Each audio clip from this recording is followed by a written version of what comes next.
திமுக மூச்சுக்கு 300 முறை ஜாதிகள் இல்லை, ஜாதிகள் இல்லை, ஜாதிகளை ஒழித்தோம் ஒழித்தோம் என்றெல்லாம் தம்பட்டம் அடித்துக் கொண்டிருக்கின்றார்கள். சமூக நீதி, சமூக நீதி என்று பிதற்றுகின்றார்கள். ஆனால் ஜாதி ஜாதி என்று திரும்ப திரும்ப அதற்கே அழுத்தம் கொடுத்து ஜாதிகளைத் தவிர வேறு எதையுமே சிந்திக்க தெரியாத ஒரு சமுதாயமாக தமிழ் சமுதாயத்தை அவர்கள் மாற்றியிருக்கின்றார்கள். தேர்தல்களிலே தங்கள் கட்சியின் சார்பாக வேட்பாளர்களை நிறுத்தும் பொழுது ஜாதி என்கின்ற ஒரு விஷயம் மிகுந்த முக்கியத்துவத்தை பெறுகின்றது. இந்த ஒரே ஒரு விஷயத்திலே திமுகவை மட்டுமே குற்றம் சொல்லிவிட முடியாது. எல்லா கட்சிகளும் இதை செய்கின்றன. ஆனால் தேர்தல் என்கின்ற ஒன்றை தாண்டி தன்னுடைய கட்சியின் நிர்வாகம் என்று வரும்பொழுது கூட, நிர்வாக ரீதியிலே கூட திமுக ஜாதிக்கு மிக மிக அதிகமான முக்கியத்துவம் கொடுக்கின்றது. திமுக நிர்வாகிகள் அவர்கள் வகிக்கின்ற பொறுப்புகள் அல்லது கட்சி ரீதியான பதவிகள், அவர்கள் என்ன என்ன ஜாதியை சேர்ந்தவர்கள் என்பதையெல்லாம் உன்னிப்பாக பாருங்கள். இந்த விஷயம் சுலபமாக புரியும். அமைச்சரவையிலும் அதே நிலைதான். இந்த விஷயத்திலே இந்தியாவிலே மற்ற மாநிலங்களை விட, மற்ற கட்சிகளை விட திமுக என்கின்ற கட்சி ஜாதி உணர்வு மிக அதிகமாக கொண்டதாக இருக்கின்றது. இதையெல்லாம் தவிர சட்டம் ஒழுங்கு என்று வரும்பொழுதும் ஒரு பகுதியிலே ஒரு குறிப்பிட்ட ஜாதியினர் அதிக அளவிலே வாக்காளர்களாக இருக்கும் பொழுது அப்படிப்பட்ட ஜாதியினர் செய்கின்ற குற்றங்களை கூட திமுக வலுவாக கண்டிப்பதில்லை. அந்த ஜாதியினரின் ஆதரவு போய்விடுமோ என்கின்ற பயம்தான் இதற்கு காரணம். இப்படிப்பட்ட நிலைமையிலே தான் தமிழ்நாட்டிலே சாதி உணர்வும், அதை தொடர்ந்து ஆணவ கொலை வரையிலே போகின்ற பல நிகழ்வுகளும் அதிகரித்து கொண்டிருக்கின்றன, அதிகரித்து விட்டன. இதற்கு அண்மையிலே நடந்த கவின் படுகொலை இன்னும் ஒரு உதாரணமாக ஆகிவிட்டது. கவின் செல்வ கணேஷ், சுருக்கமாக கவின், பட்டியலினத்தை சேர்ந்தவர், ஒரு பொறியியல் பட்டதாரி. மேலும் டாடா கன்சல்டன்சி சர்வீசஸ் என்கின்ற நிறுவனத்திலே நல்ல முறையிலே நல்ல வேலை பார்த்து வந்தார். அவருடைய சிறு வயது முதலே அவருக்கும் சுபாஷினி என்கின்ற பெண்ணுக்கும் பழக்கம் இருந்தது. நட்பாக சிறு வயதிலே இருந்திருக்கும். பின்பு காதலாக மலர்ந்திருக்கின்றது. இதனால் அந்த சுபாஷினியின் பெற்றோர் மற்றும் சகோதரர் இவர்களின் கோபத்துக்கு உள்ளாயிருக்கின்றார் கவின்.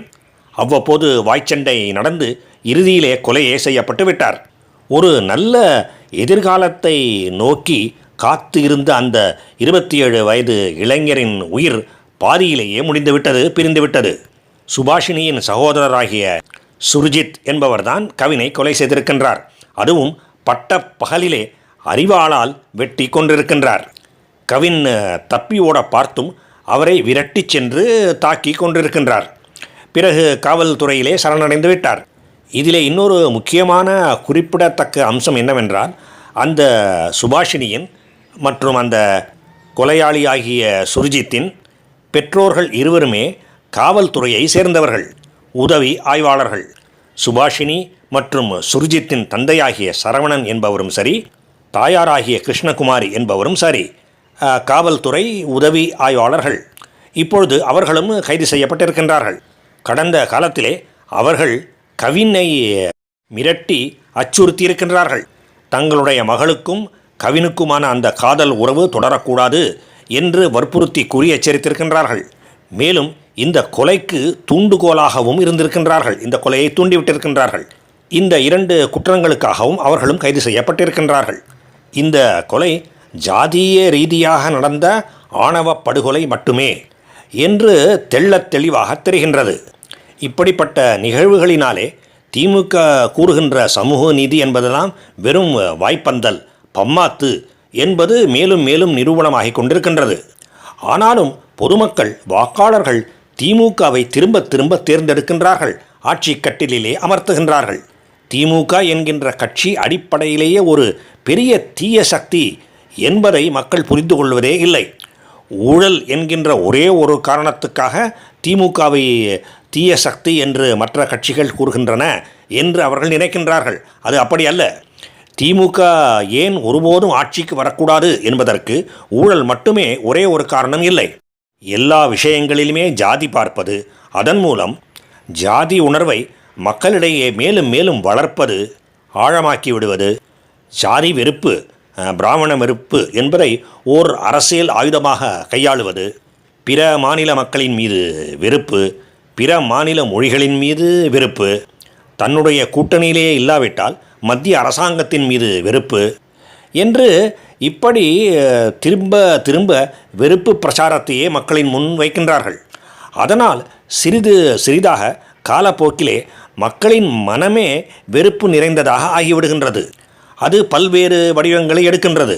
அதிலே ஒன்றுதான் இந்த ஜாதி துவேஷம், ஜாதி வெறுப்பு, ஜாதி சண்டைகள், சில சமயங்களிலே ஆணவ படுகொலைகள் என்று இவ்வாறு சென்று கொண்டிருக்கின்றது. அதன் இன்னொரு கோணம்தான் ஒரு பகுதியிலே இருந்து வந்த மக்களை இன்னொரு பகுதியிலே இருக்கின்ற மக்கள் வெறுப்பது. உதாரணமாக, எல்லோரும் தமிழர்களே என்ற போதிலும் தென் மாவட்டத்தினர் சென்னையிலே குடியேறுவதை, அங்கே வேலை வாய்ப்பு முதலியவற்றை பெற்று அங்கே குடியேறுவதை பல சென்னை வாசிகள் விரும்புவதில்லை. அப்படி வேலை கிடைத்து குடியேறுபவர்களை அவர்கள் ஏளனம் செய்கின்றார்கள், வெறுப்பும் கொள்கின்றார்கள். திமுக இப்படிப்பட்ட மனப்பான்கை ஊக்குவித்தது என்று சொல்ல முடியாது. ஆனாலும் அவர்கள் போட்ட வெறுப்பு என்கின்ற விதை இப்படியெல்லாம் கூட வேலை செய்கின்றது, செய்யும். வெறுப்பு என்பதன் அடிப்படை இயல்பே அதுதான். இதையெல்லாம் பற்றி திமுகவும் சிந்திப்பதே இல்லை, பொதுமக்களும் சிந்திப்பதே இல்லை.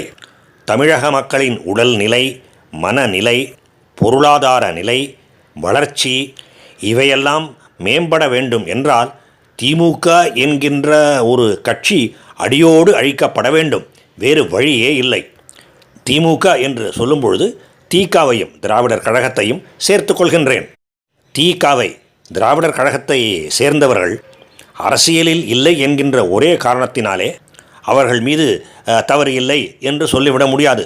ஏனென்றால் இந்த வெறுப்பு என்கின்ற ஒன்றை, ஜாதி வெறுப்பை, ஜாதியை அடையாளப்படுத்தி ஏற்படுத்தப்பட்ட வெறுப்பு என்கின்ற ஒன்றை விதைத்தவர்களே அவர்கள்தான்.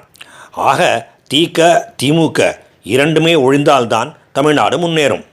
இந்த இடத்திலே முன்னேற்றம் என்று சொல்லும் பொழுது நான் பொருளாதார முன்னேற்றத்தை மட்டும் குறிப்பிடவில்லை. மனநிலையிலே ஏற்படுகின்ற முன்னேற்றம், மன முதிர்ச்சி, மெச்சூரிட்டி, அதையும் சேர்த்தே தான் குறிப்பிடுகின்றேன். ஏனென்றால் கவின் என்கின்ற அந்த வாலிபர் படிப்பிலும் சரி பொருளாதாரத்திலும் சரி நன்கு முன்னேறியிருந்தார். பொறியியல் பட்டதாரி மற்றும் டிசிஎஸ்ஸில் வேலை பார்த்து நல்ல சம்பளம் வாங்கி கொண்டிருந்தவர்.